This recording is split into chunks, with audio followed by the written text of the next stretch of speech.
আপনার সাথে কিছু কথা ছিল। কি কইবা কও? আপনি আপনার মায়ের সাথে আমার পক্ষ হয়ে কথা বলেছেন, তাই বলে আপনি এটা ভাবেন না আমি আপনাকে স্বামী হিসাবে মেনে নিয়েছি। সেটা তো আমি রাত্রেবেলায় বুঝে গেছি। আপনি বুঝতে পেরেছেন, তাহলে আমার বিরুদ্ধে অ্যাকশন নিচ্ছেন না কেন? দেখো, তোমার আব্বুর আমি কথা দিয়েছি আমি তোমাকে সুখে রাখবো।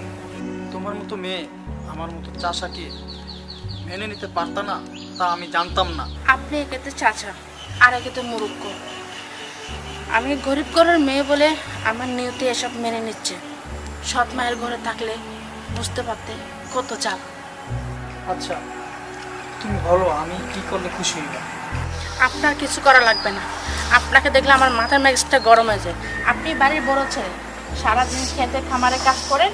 আটটা জামে আছে, সারাদিন অর্ডার করে টোটো কোম্পানির মতন বসে বসে খাই। মা কিছু বলে না, আমি কি করবো? আমি তো মার মুখে তর্ক করতে পারি না, আর আমি তো মাকে কিছু বলতে পারি না।